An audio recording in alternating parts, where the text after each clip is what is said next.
अस्सलाम वालेकुम, क्या हाल है जनाब? खैरियत से हैं? ठीक हैं? तो जी गल करनी ਅਸੀਂ ਜ਼ਹਿਰੀਆ ਤੇ ਸ਼ਬੀਰਿਆ ਤੇ ਮਾਲੀ ਟੱਬਰ। ਗੱਲ ਬੜੀ ਵੱਧ ਗਈ ਏ ਤੇ ਕਿਸੇ ਨੇ ਤੁਹਾਨੂੰ ਦੱਸਿਆ ਹੀ ਨਹੀਂ। ਪਹਿਲਾਂ ਅਸੀਂ ਕਹਿੰਦੇ ਸੀ ਕਜ਼ਾਬਾ ਨੇ ਨਹੀਂ ਤੁਹਾਨੂੰ ਦੱਸਿਆ, ਤੇ ਹੁਣ ਅਸੀਂ ਕਹਿੰਦੇ ਆ ਕਿਸੇ ਨੇ ਵੀ ਨਹੀਂ ਤੁਹਾਨੂੰ ਦੱਸਿਆ। ਤੁਹਾਡੇ ਵਕੀਲਾਂ ਨੇ ਵੀ ਨਹੀਂ ਤੁਹਾਨੂੰ ਦੱਸਿਆ, ਤੁਹਾਡੇ ਖੈਰਖਾਵਾਂ ਨੇ ਵੀ ਨਹੀਂ ਤੁਹਾਨੂੰ ਦੱਸਿਆ, ਤੇ ਤੁਸੀਂ ਤੇ जनाब रुल गए। तो जनाब बात ये करनी थी कि ये जो ज़हीर गैंग है, कज़ाबा का गैंग है, बड़ी कोशिश की इन्होंने जनाब लोगों को चक्कर देने की, दुनिया को चक्कर देने की, अदालतों को चक्कर देने की, झूठ पे झूठ बोलते रहे। लेकिन अब वो सारी चीज़ें इनके गले पड़ गई हैं, इनके गर्दन का फंदा बन चुकी हैं। हुआ ये कि इन्होंने कोशिश की कि जनाब किसी तरह से धोखे शोके दे के दुनिया को जो है ना वो चक्कर दे लें, अदालतों को चक्कर दे लें। इन्होंने झूठे बयानबाजियाँ की, अब वो वही इनके गले पड़ रही हैं। क्यों गले पड़ रही हैं? वो इसलिए कि अभी जी इन्होंने एमएलओ की एप्लीकेशन रुकवाई और वो उस पर बहुत अर्जेंसी दिखाई। और जो इन्वेस्टिगेशन ऑफिसर साहब हैं उन्होंने भी बड़ी कमाल, मैं कहता हूँ कि फर्माबरदारी करके इनका फ़ायदा किया और एमएलओ की एप्लीकेशन रुकवा दी। लेकिन पता ये चला है कि अब वो इनके ऐसे गले पड़ेगी और पड़ चुकी है कि जनाब कमाल हो गया। इसमें पता ये चला है कि जबरान साहब ने वो जो सारे इनके झूठ हैं, जो कि बच्ची को लेके कैसे गए, सीडीआर उसमें डाली, उसके बाद फिर झूठा मेडिकल सर्टिफिकेट, उससे भी पहले झूठा जाली निकाह नामा, उसके बाद जनाब अब आ गया है जो निकाह के वो बयान जो निकाह खान था, और उसके बाद गवाह जो था उसके बयान कि हमने तो कुछ किया ही नहीं। और उसके बाद जो वो राय खुरम है उसका भी पता चला है कि वो अपना बयान बदलने के लिए तैयार हो गया है। और उसके बाद जनाब फिर इन्होंने जो लाहौर में वो एक झूठा जमा करवाया था, इस्तगासा उसे कह लेंगे, कोई ऐसा बयान के जिसमें इन्होंने कहा था जी हमारे घर में आके मेहदी काज़मी साहब ने हमारे ऊपर हमला किया है, तो वो भी इनके गले की हड्डी बन चुका है। उसके बाद फिर मुल्तान भावलपुर जाके झूठ बोल बोल के तो इन्होंने वो ली, बेल ली। और वो जो मेमन साहब हैं उन्होंने लिख दिया है कि ये लोग कोई क्लीन हाथों के साथ नहीं आए, इन्होंने अदालतों को बड़ा धोखा दिया है। तो अब ये सारी चीज़ें इनके गले का फंदा बन चुकी हैं। इन्होंने एमएलओ की एप्लीकेशन तो रुकवा ली, लेकिन अब वो जबरान साहब ने सारा ये सात पलंदा जमा करके 5 सितंबर को जो है ना वो एमएलओ की एप्लीकेशन के दलाइल के ऊपर जनाब उन्होंने कहा है कि आ जाए मैदान में, हमारे साथ बात कर लें। उसके बाद एक और पता चला कि इन्होंने वो दी है रहाई की, ज़मानत की एप्लीकेशन दे दिया है मेमन साहब को। और वहाँ से इनका इरादा ये है कि मेमन साहब ज़ाहिर है वो खारिज ही करेंगे, क्योंकि अब तो वो जज इन्हें अच्छे नहीं लग रहे। ये भी पता चला कि उनकी किरदार कुशी पे भी ये लोग उतर आए हैं। तो कोई मसला नहीं है, पहले भी झूठ बोलते रहो, अब भी झूठ बोलते रहो। बस बात हमने यही करनी थी कि रुको जरा सब्र करो। वो भी हमारा साथ साथ है, तो ज़हीरिया शबीरिया गल वध गई, वो भी हमारा साथ है। अब मेमन साहब के पास जाके जी दे दी है कि आप हमें वो दे दें। असल में चातर चालाक यहाँ पे ये बन रहे हैं, चालाकी ये दिखा रहे हैं कि मेमन साहब जो कि इसको रिजेक्ट कर देंगे, उसके बाद फिर यार ये सुप्रीम कोर्ट नहीं सॉरी हाई कोर्ट में जाएंगे और वहाँ पे वो जो अपीलेट कोर्ट होती है, अपीलेट या समथिंग जो भी, वहाँ पे ये एप्लीकेशन देंगे और शायद इनकी कुछ सुनवाई हो जाए।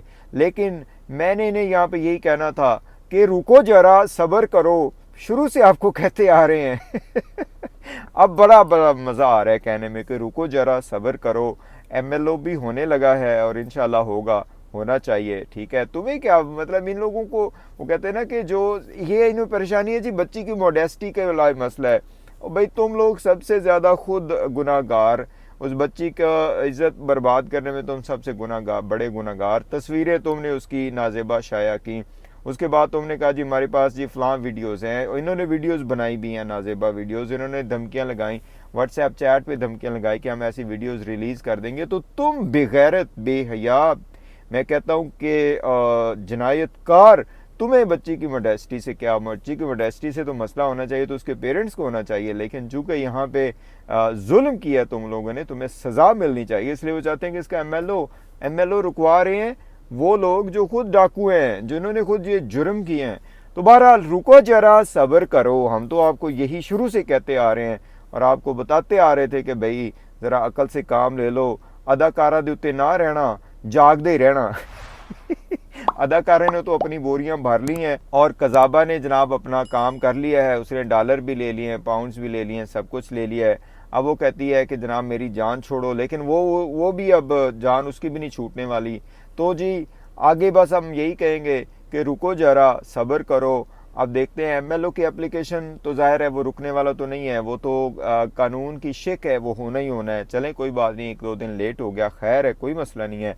और ऊपर से फिर ज़मानत के ऊपर तो बड़ा ही ज़बरदस्त काम होगा कि अब इन्होंने सुना है कि इलियास साहब के ख़िलाफ़ इन्होंने एप्लीकेशन शायद देने का इरादा किया हुआ है कि ये जज साहब हमारे लिए जो है ना वो काबिल कबूल नहीं है, ये फ़लाँ नहीं है, फ़लाँ नहीं है।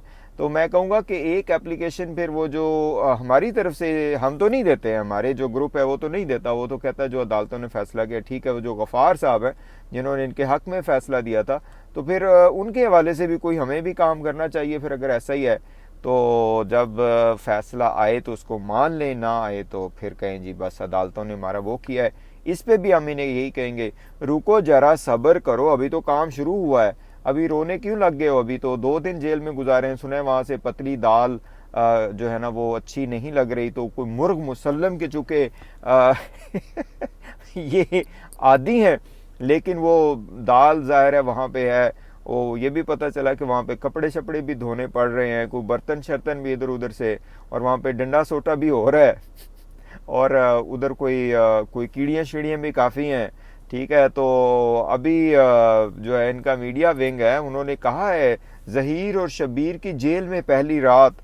तो जनाब प्रोटोकॉल तो ऐसे मिल रहा है अभी भी जैसे यही मुल्क के करता धरता है, वज़राए आला हैं, वज़ीर आज़म हैं। तो यहाँ पे यही कहेंगे कि अब एमएलओ की एप्लीकेशन के ख़िलाफ़ फिर वो 164 का बयान, और उसके बाद जनाब कौन सा वो था जो अभी ज़मानत की। तो रुको ज़रा, सब्र करो, पहले अपने जो वो साथी हैं उनको तो हटा लो यार, उनका तो कुछ ख्याल करो। ज़हीरिया ते शबीरिया हुण ते चंगे रह गए हो, ठीक है जी। वो तुसी अपने साथियों के नाल मिल गए हो जाके, जेड़े हो थोड़े झूठे निकाह खान ते फलां फलां, ठीक है जनाब। अब जेल में जनाब और जो वो है कि इस वक्त जो तैयारियां हो रही हैं वो हो रही हैं राय खुरम साहब को वहाँ पे लाने की, कि वो वहाँ पे आके ज़रा रुको ज़रा सब्र करो, वो करवाएंगे। और उसके बाद फिर वो वसीम साहब जो एक वकील हैं वो भी, और वो जो मासी फपे कुटनी के साथी है, ये जो चाची 420 बुढ़ी कोड़ी लाल गाम कजाबा जुनैरा माम की साथ वाली जो है वो नूरा बीबी के नूर बीबी, उसको भी वहाँ पे लाने के लिए तैयारियाँ हो रही हैं। तो पुलिस से हम ये कहेंगे कि पुलिस वालों तुसी भी ज़रा रुको ज़रा सब्र करो, इधर एमएलओ होने दो, एमएलओ पे इतनी फुर्तियाँ ना दिखाओ। उसको जो जो वो फपे कुटनी मासी है ना, वो जो नूर बीबी है, उसको जाके पकड़ो, उसको पकड़ोगे तो काम चलेगा। राय खुरम को पकड़ो जाके, उसको ढूंढो। और वो जो अपने झूठे दावे करते फिर रहे हैं कि ये जी सारा कुछ अदालत के लिए मसला, अदालत ने मसला खड़ा किया है, उनको जाके ज़रा समझाओ। तो अगेन जनाब रुको ज़रा, सब्र करो, अभी तो बहुत कुछ आने वाला है। अस्सलामु अलैकुम वरहमतुल्लाहि वबरकातुहू।